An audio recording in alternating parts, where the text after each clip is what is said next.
अच्छे लोगों के साथ हमेशा बुरा क्यों होता है? गीता में श्री कृष्ण ने दिया है अर्जुन को इसका जवाब। अच्छे लोगों के साथ हमेशा बुरा क्यों होता है? वहीं जो लोग बुरे कर्म करते हैं और अज्ञान की राह पर होते हैं वो खुशहाल दिखते हैं।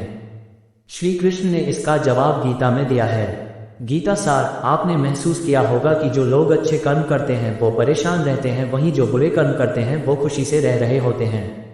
अच्छे कर्म करने वाले परेशान होते हैं कि आखिर उन्हें इतनी परीक्षा क्यों देनी पड़ रही है, जबकि जो अधर्म की राह में हैं वो खुश हैं और जिंदगी का लुत्फ उठा रहे हैं।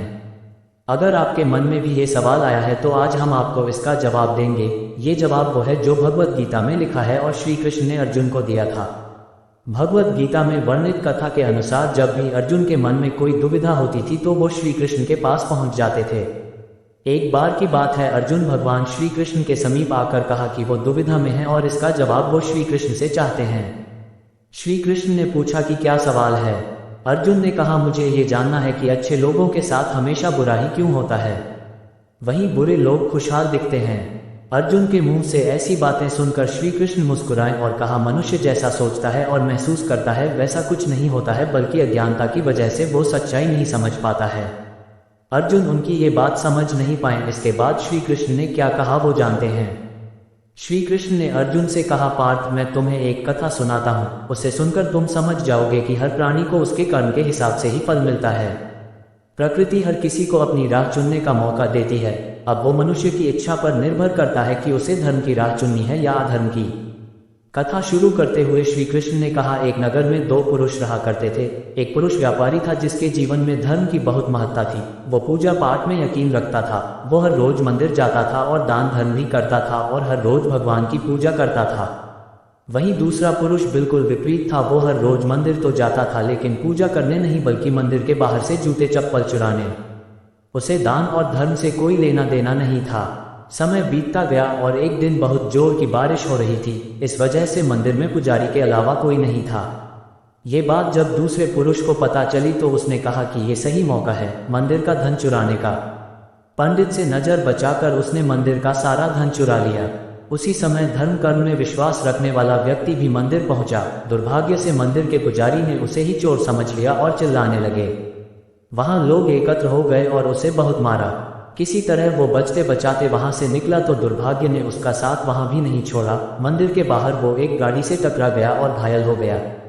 फिर वो व्यापारी लंगड़ाते हुए घर जाने लगा तो रास्ते में उसकी मुलाकात उस पुरुष से हुई जिसने मंदिर से धन चुराया था। उसने कहा, आज तो मेरी किस्मत चमक गई, एक साथ इतना सारा धन मिल गया। ये सब देखकर उसे बहुत बुरा लगा और उसने अपने घर से भगवान की सारी तस्वीरें निकाल दी। कुछ सालों बाद दोनों की पुरुषों की मृत्यु हो गई। मरने के बाद जब दोनों यमराज की सभा में पहुंचे और भले पुरुष ने दूसरे व्यक्ति को देखा तो उसे बहुत गुस्सा आया।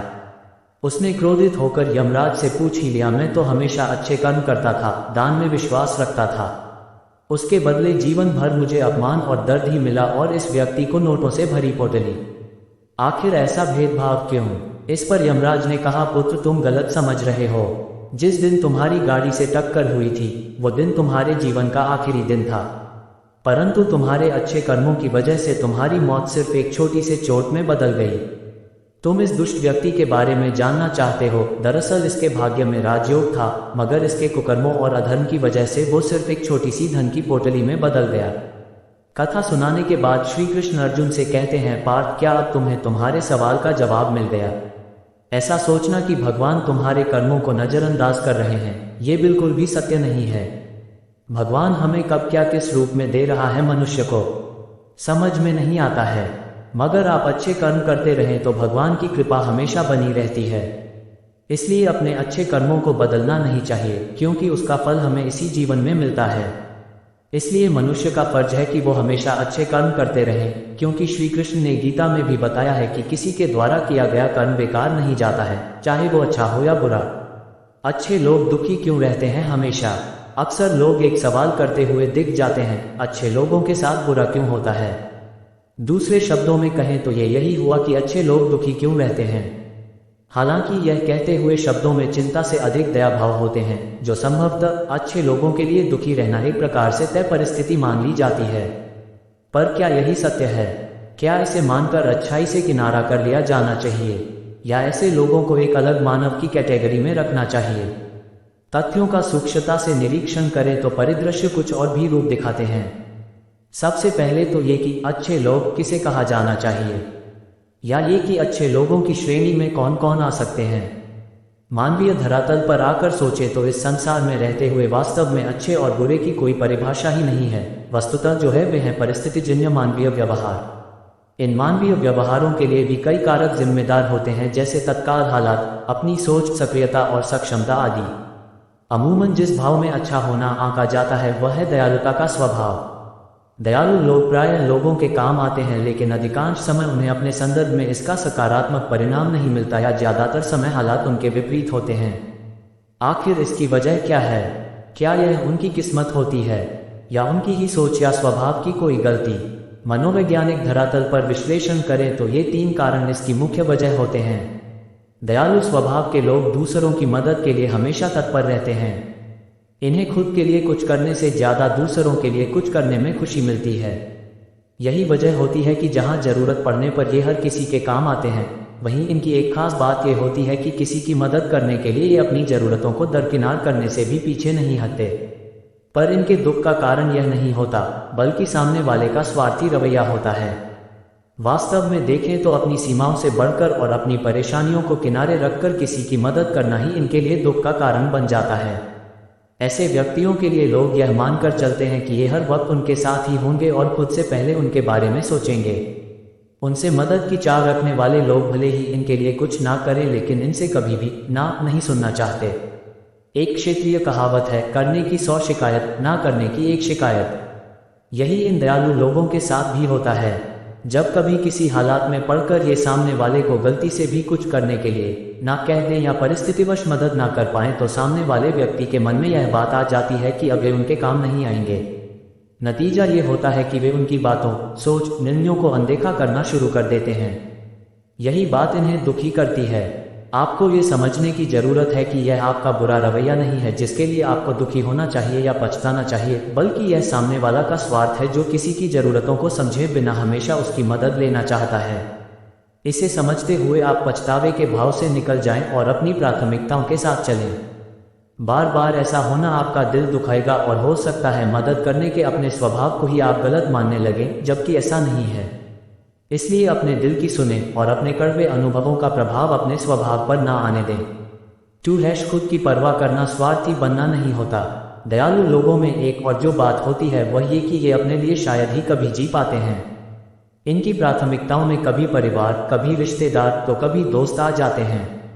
कभी ये बच्चों के स्कूल भागते हैं, कभी परिवार के साथ वीकेंड मनाते हैं, तो कभी दोस्तों के खुशी गम में शरीक होते हैं। परिणाम ये होता है इनके पास खुद के लिए ही खाली समय नहीं होता कि अपने शौक पूरे कर सकें, क्योंकि इनका हर कदम दूसरों को खुश करने के लिए होता है। उसे पूरा करते हुए ये अपने सपनों को पूरा करने के लिए काम नहीं कर पाते।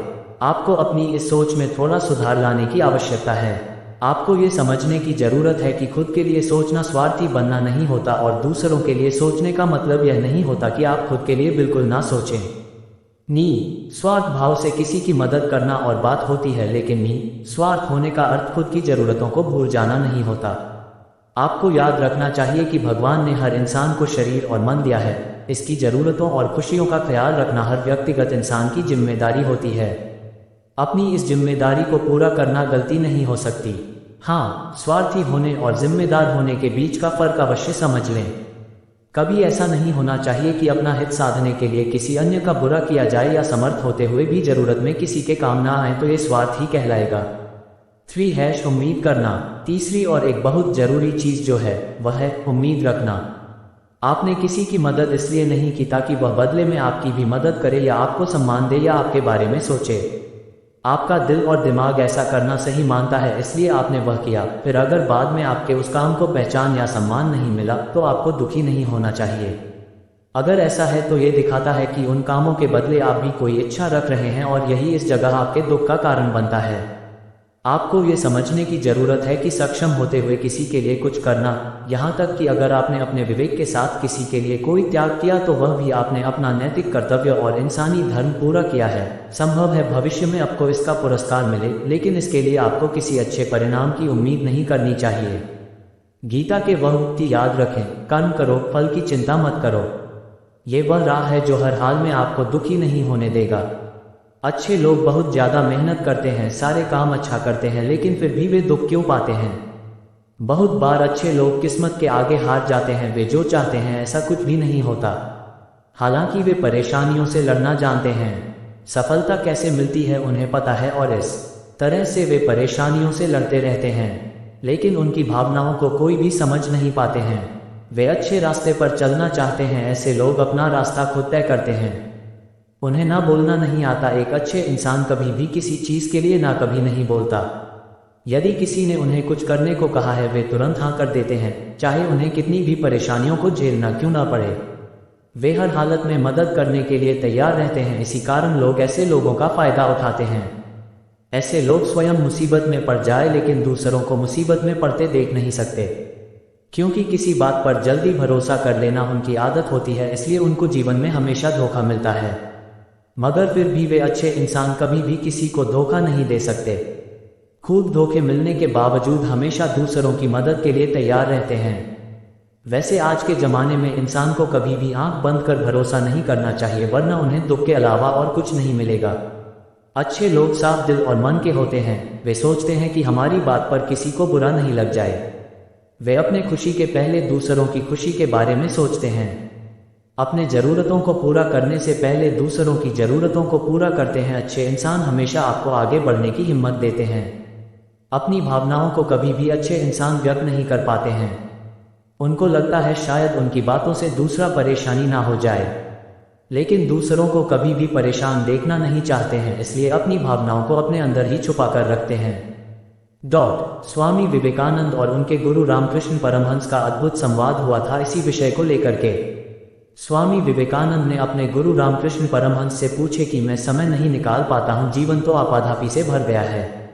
श्री रामकृष्ण परमहंस ने कहे कि गतिविधियां तो हमेशा घेरे रहती है, लेकिन उत्पादकता आजाद करती है। स्वामी विवेकानंद, आज इतना जीवन गति क्यों हो गया है? परमहंस ने जवाब दिए, जीवन का विश्लेषण करना बंद करो, यह उसे जटिल बना देता है। जीवन को जियो पर आप उसके बारे में कुछ भी विश्लेषण मत करो। स्वामी विवेकानंद, आप ही बताइए, जीवन में हमेशा अच्छे लोग ही दुखी क्यों होते हैं? रामकृष्ण परमहंस ने इसका जवाब दिए, परेशान होना तुम्हारी आदत बन गई है, इसी वजह से तुम दुख पाते हो। परेशानी को तुम अपने से दूर रखो तो दुख तुम्हें कभी छू नहीं पाएगा। स्वामी विवेकानंद ने फिर कहा, अच्छे लोगों को ही दुख क्यों मिलता है? रामकृष्ण परमहंस बोले कि हीरा रगड़े जाने पर ही चमक देता है और सोने को शुद्ध होने के लिए आग में तपना पड़ता है। अच्छे लोग दुख नहीं पाते बल्कि परीक्षाओं से गुजरते हैं। इस अनुभव से उनका जीवन और भी बेहतर होता है, निखार आता है। उनका जीवन में एक नया अध्याय का उदय होता है, एक नई सूर्योदय होता है। इतना सुनने के बाद स्वामी विवेकानंद बोले, आपका मतलब है ऐसा अनुभव उपयोगी होता है? रामकृष्ण परमहंस जी ने सिर हिलाते हुए, हाँ, हर एक लिहाज से एक कठोर परीक्षा लेता है, फिर उस परीक्षा में उसे जो सीख मिलती है वो सीख उसके जीवन में आगे बढ़ाता है और वह सफलताओं को प्राप्त करता है। उसके मार्ग में जो कठिनाई आती है उसको वह अलग करता हुआ अपना रास्ता खुद बना लेता है और वह व्यक्ति एक न एक दिन सफलता अवश्य ही प्राप्त करता है। स्वामी विवेकानंद, समस्याओं से घिरे रहने के कारण हम जान ही नहीं पाते कि हम किधर जा रहे हैं। रामकृष्ण परमहंस ने कहा कि आप अपने अंदर झांको, बाहर मत झांको, तब तुम्हें पता चलेगा कि तुम किधर जा रहे हो। आंखें दृष्टि दिखाती है, अंतर्मन राह दिखाती है। स्वामी विवेकानंद, क्या असफलता सही राह पर चलने पर ज्यादा कष्टकारी है? तो गुरुदेव रामकृष्ण परमहंस कहे कि सफलता का पैमाना है जो दूसरे लोग तय करते हैं, संतुष्टि का पैमाना तो तुम खुद तय करते हो, इसलिए सफलता के बारे में तुम कभी न सोचो। सफलता आपके हाथ में नहीं है, वह दूसरे लोग तय करेंगे। स्वामी विवेकानंद, कठिन समय में अपना उत्साह कैसे बनाए रखेंगे? जब व्यक्ति का बुरा समय चल रहा है तो अपना उत्साह को बरकरार कैसे रखेगा? तो रामकृष्ण परमहंस ने एक बहुत अच्छी बात कही कि तुम हमेशा इस बात पर ध्यान दो कि अब तक तुम कितना चल पाए और कितना चल पाना बाकी है। जो कुछ पाया है उसको गिनो, जो हासिल ना हो सका उसके बारे में कभी ना सोचो। जो हासिल ना हो सका उसके बारे में तुम पूछने लगोगे तो तुम्हें दुख मिलेगा, और जो पाया है उसके बारे में सोचोगे तो तुम्हें सुख का अनुभव होगा। स्वामी विवेकानंद, लोगों की कौन सी बात आपको हैरान करती है? तो परमहंस ने कहा कि जब लोग दुख में होते हैं, कष्ट में होते हैं, तो कहते हैं कि मुझे ही क्यों कष्ट मिल रहा है, भगवान मुझे ही क्यों दुख दे रहे हैं। लेकिन जब आनंद में रहते हैं, आनंद के सागर में डूबे रहते हैं, सुखी रहते हैं, तब वह क्यों नहीं कहते कि भगवान मुझे ही इतना सुख क्यों दिया है, दूसरों को भी देखें। स्वामी विवेकानंद, अपने जीवन में हम सर्वोत्तम कैसे हासिल कर सकते हैं। रामकृष्ण परमहंस ने कहा कि बिना किसी अफसोस के अपने अतीत का सामना करो, पूरे आत्मविश्वास के साथ अपने वर्तमान को संभालो, निडर होकर तुम भविष्य की तैयारी कर लो, सफलता को अवश्य ही प्राप्त करोगे। स्वामी विवेकानंद, गुरुदेव, मेरा यह आखिरी सवाल है कि जो मैं प्रार्थना करता हूँ, आराधना करता हूँ, जो पूजा पाठ करता हूँ, वह बेकार क्यों चली जाती है, उसका फल मुझे क्यों नहीं मिलता है। गुरुदेव रामकृष्ण परमहंस ने बड़ा सुंदर जवाब दिया कि विवेकानंद, कोई भी प्रार्थना बेकार हो जाती है। अपनी आस्था को बनाए रखो, डर को परे रखो। जीवन एक रहस्य है जिसे तुम्हें खोजना है, यह कोई समस्या नहीं जिसे तुम्हें सुलझाना है। तुम कभी भी पूजा पाठ करते हो, वह निष्फल नहीं जाएगा, किसी न किसी दिन उसका फल अवश्य मिलेगा। भगवान का घर देर है अंधेर नहीं।